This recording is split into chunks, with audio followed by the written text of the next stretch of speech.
Bismillahirrahmanirrahim. Assalamualaikum warahmatullahi wabarakatuh. Alhamdulillahirabbil alamin. Gimana kabarnya anak-anak soleh dan solehah kelas 6 semuanya sehat walafiat? Keluarganya sehat? Baik, alhamdulillah. Semoga semuanya dalam keadaan sehat walafiat ya. Alhamdulillah, hari ini kita akan melanjutkan ke pelajaran berapa ya? Pelajaran ke 8 halaman 95.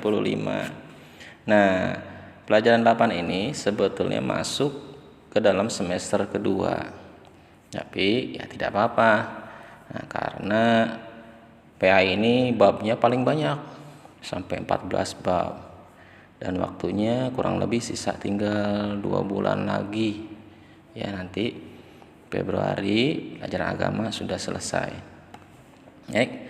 Anak-anakku yang saleh dan salehah, kita akan mempelajari bab 8 tentang mari membaca surah Al-Maidah ayat 2 dan surah Al-Hujurat ayat 12 dan 13. Nah, Bapak harapkan kalian memahami maknanya ya.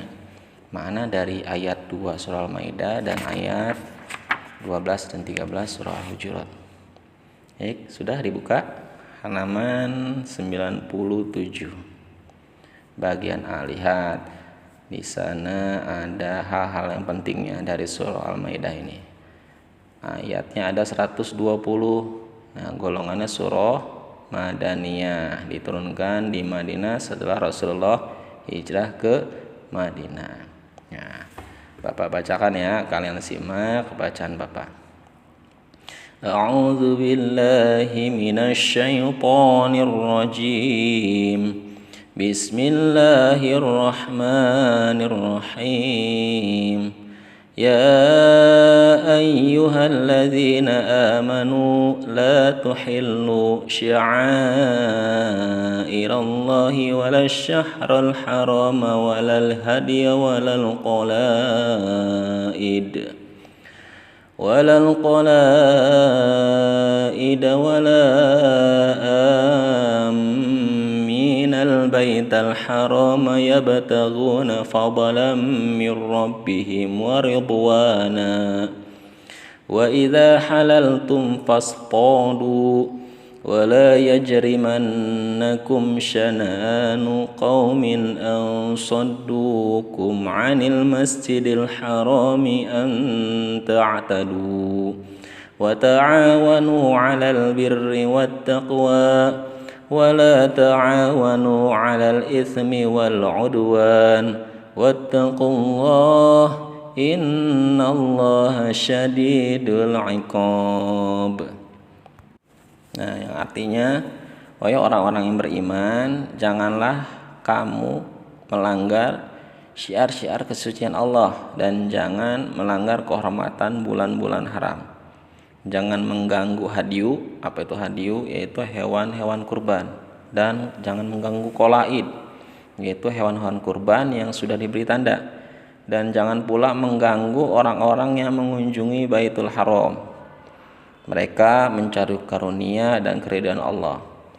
Tetapi apabila kamu telah menyelesaikan ihram, maka bolehlah kamu berburu. Jangan sampai kebencianmu kepada suatu kaum karena mereka menghalang-halangimu dari Masjidil Haram, mendorongmu berbuat melampaui batas kepada mereka. Dan tolong menolonglah kamu dalam mengerjakan kebaikan dan ketakwaan, dan jangan tolong menolonglah kamu dalam berbuat dosa dan permusuhan. Bertakwalah kepada Allah, sesungguhnya Allah sangat berat siksaannya. Nah, ini terjemah dari surah Al-Maidah ayat kedua. Nah, lihat bagian B halaman 98. Nah, ini artinya ya, maknanya. Al-Maidah artinya hidangan. Nah, surah tersebut dinamakan Al-Maidah karena ada kaitannya dengan kisahnya Nabi Isa alaihissalam dan pengikutnya. Apa itu? Pada waktu itu, para pengikut setia Nabi Isa meminta kepada Nabi Isa agar Allah menurunkan mereka hidangan dari langit. Gitu. Apakah dikabul? Ya, dikabul oleh Allah Subhanahu wa taala. Selain itu maknanya, lihat paragraf keduanya, Surah ini selain dinamakan Al-Maidah juga dinamakan dengan surah Al-Uqud, artinya perjanjian. Ya, apa sebabnya? Nah, dinamakan Al-Uqud karena kata tersebut ada pada ayat pertama dalam surah ini, Qolaid yang tadi ya. Hal ini berkaitan dengan perintah Allah terhadap hamba-hambanya agar memenuhi janji mereka kepada Allah dan janji mereka kepada sesama umat manusia. Selain Al-Uqud ada nama lain, namanya surah Al-Munqiz, artinya menyelamatkan. Nah, silakan hal-hal penting di garis bawahi ya atau stabilo. Kenapa? Karena akhir surah ini mengandung kisah tentang Nabi Isa alaihissalam sebagai penyelamat para pengikut-pengikutnya yang setia ya. Menyelamatkan dari apa? Dari azab Allah. Nah, di ayat kedua ini menerangkan kepada orang-orang beriman bahwa ada 5 larangan yang tidak boleh dilanggar. Apa saja? Lihat A-nya, poin A-nya, dilarang melanggar syiar-syiar Allah. Apa itu? Yaitu segala amalan dan ketentuan yang Allah tetapkan dalam ibadah haji dan yang lainnya. Yang B, lihat, dilarang melanggar kehormatan bulan haram ya, bulan haram yaitu bulan Zulqaidah, Dzulhijjah, Muharram dan Rajab. Nah, apa yang dilarangnya? Yaitu berperang. Nah, kecuali berperang karena membela diri. Ya, ketika diserang musuh ya harus bertahan ya. Gitu. Yang C-nya dilarang mengganggu hewan hadiu atau hewan kurban seperti unta, lembu, kambing dan domba. Yang keempat, yang D-nya dilarang mengganggu qolaid, yaitu hewan kurban yang sudah diberi tanda. Yang kelima, E-nya dilarang mengganggu orang yang mengunjungi Ka'bah atau mengunjungi Baitullah. Apa sebabnya? Karena mereka mencari karunia dan keridhaan Allah. Nah, selain itu di ayat ini juga ada di akhir ayatnya ya, diterangkan bahwa ada perintah yang harus dilakukan oleh orang-orang beriman. Apa saja itu? Yaitu perintahnya untuk hidup saling menolong dalam kebaikan dan ketakwaan. Ya. Tetapi kita dilarang ya, sebagai orang beriman dilarang saling tolong menolong dalam berbuat dosa dan permusuhan. Gitu ya. Yang keduanya, yang B-nya. Nah, perintah Allah nih kepada kita nih, pada orang-orang beriman, yaitu agar kita selalu bertakwa kepada Allah agar terhindar dari azab Allah yang sangat berat, yang sangat pedih ya. Nauzubillah. Lihat di bawahnya halaman 99 bagian C. Nah, ini bagaimana kita menerapkan surah Al-Maidah ayat 2 dalam kehidupan sehari-hari. Nah, seperti ada gambar ya. Menolong teman yang terjatuh dari sepeda, membantu teman berjalan, bukan mengganggunya ya, atau membantu ibu membawa barang belanjaannya dari pasar. Nah, ini ciri-ciri anak-anak yang soleh dan soleha ini. Atau menghibur teman yang sedang bersedih, bukan mengejeknya ya, bukan mengejeknya. Selanjutnya bagian B halaman 100. Nah, ini surah Al-Hujurat ayat 12 dan 13. Garis bawahi, surah Al-Hujurat ada 18 ayat. Nah, tergolong ke dalam surah Madaniyah, diturunkan di Madinah setelah Rasulullah hijrah ke Madinah. Bapak bacakan ya. Bismillahirrahmanirrahim. Ya ayyuhalladzina amanu jtanibu katsiran minadh-dhann inna ba'dadh-dhanni itsmun wa la tajassasu wa la yaghtab ba'dukum ba'dha ayuhibbu ahadukum an ya'kula lahma akhihi maytan fakarihtumuh wattaqullah innallaha tawwabur rahim. Ya ayyuhan nasu inna khalaqnakum min dzakarin wa untha waj'alnakum syu'uban wa qabaila lita'arafu Inna akramakum indallahi atqakum. Innallaha alimun khabir. Nah, yang artinya wahai orang-orang yang beriman, nah seruan Allah nih, jauhilah banyak dari prasangka, karena sesungguhnya sebagian prasangka itu adalah dosa.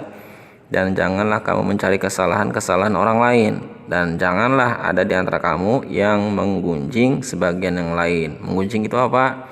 Ngomongin orang lain. Apakah ada di antara kamu yang suka memakan daging saudaranya yang sudah mati? Tentu kamu merasa jijik, dan bertakwalah kepada Allah, sesungguhnya Allah Maha penerima taubat, Maha penyayang.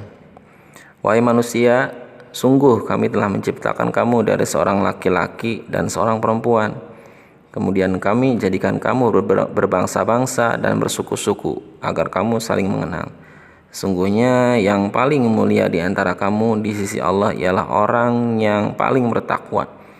Sungguh, kata Allah, sesungguhnya Allah Maha mengetahui lagi Maha teliti. Nah, surah Al-Hujurat ayat 12 sampai 13. Ini artinya.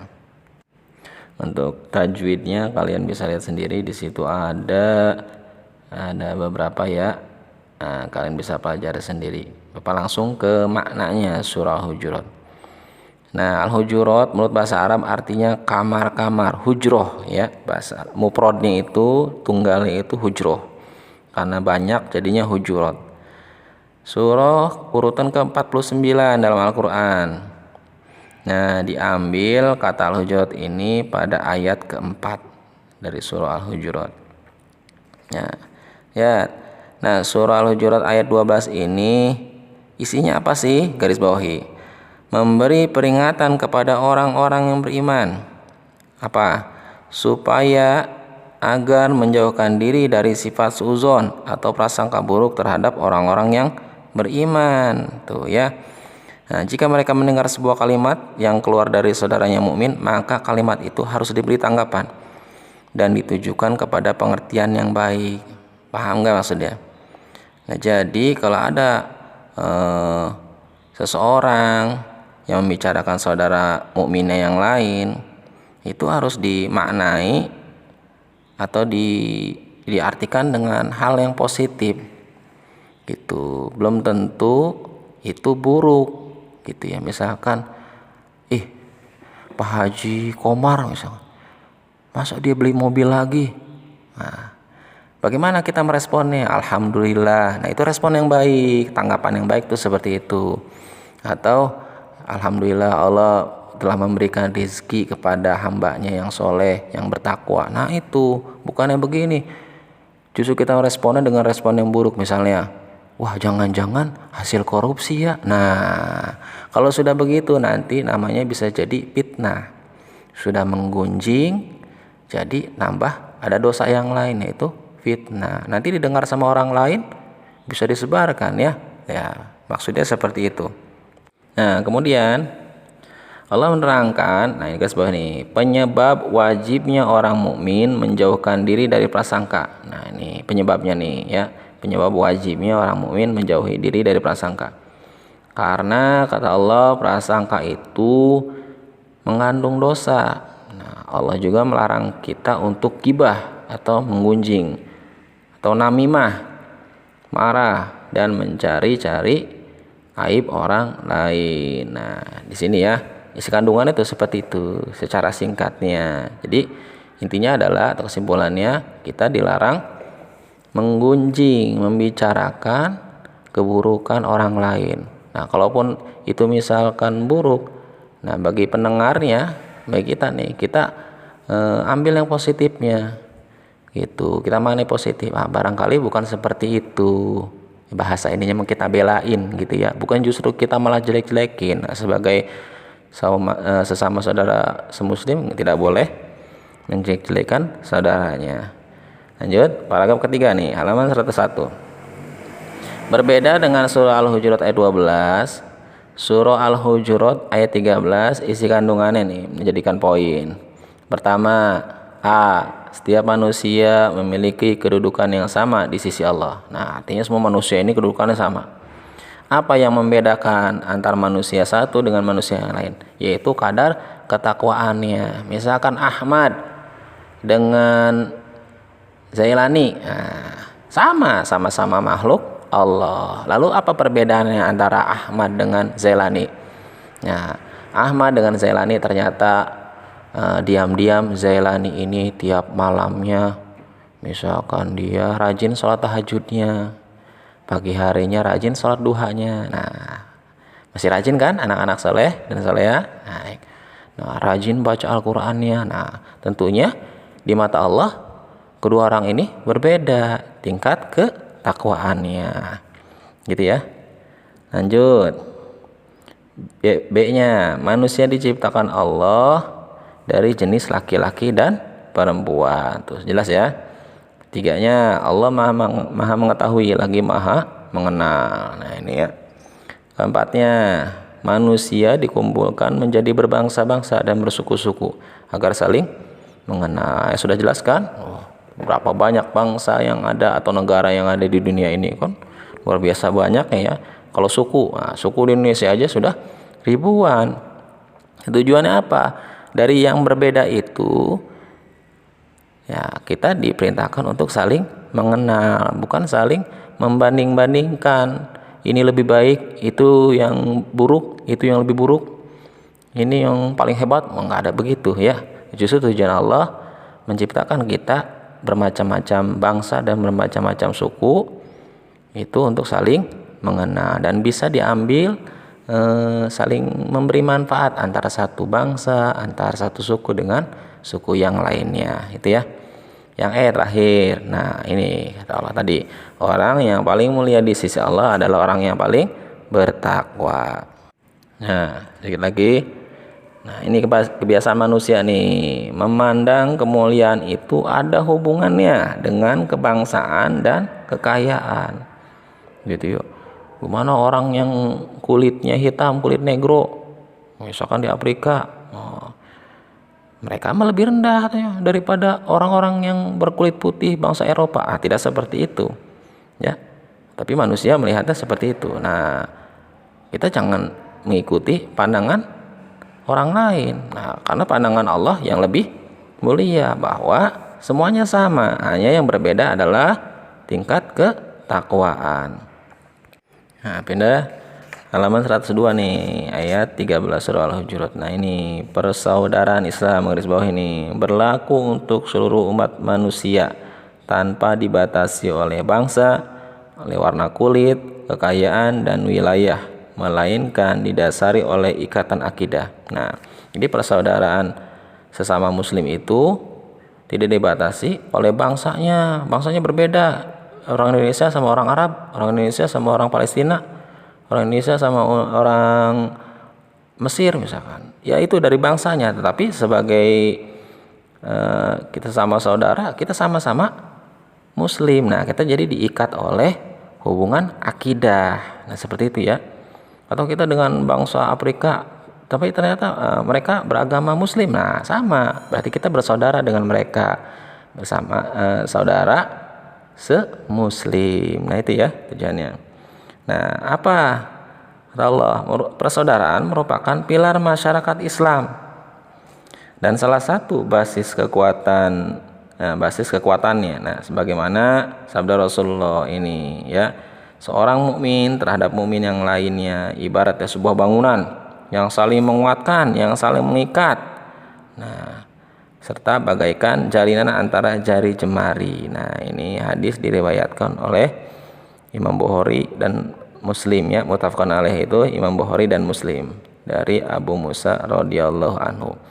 Paham nggak maksudnya? Nah, jadi persaudaraan itu pilarnya masyarakat Islam ya. Islam itu akan kuat kalau persaudaraannya kuat, tapi Islam akan melemah kalau timbulnya perpecahan di dalam umat Islam ya. Makanya kita sebagai umat Islam, sebagai muslim nih harus saling menjaga keharmonisan kita sebagai umat muslim. Jadi jangan prasangka buruk kepada saudara kita yang lain, kepada teman kita yang lain gitu ya. Jangan menggunjingnya, jangan ngomongin yang tidak. Kalau ada yang seperti itu, kita luruskan. Barangkali mudah-mudahan gitu ya. Jangan justru dibicarakan hal-hal yang buruk. Kita harus bisa menjaga aib dari saudara kita sendiri. Nah, tadi kata Allah, apakah kamu mau makan daging saudaramu yang sudah mati? Tuh, itu diibaratkan oleh Allah di Al-Quran seperti itu. Apakah mau? Nah, jadi mengunjing saudara kita itu seperti itu, ya, seperti memakan daging saudara kita yang sudah mati. Na'udzubillah, tentunya gak mau. Maka oleh karena itu jangan menggunjing.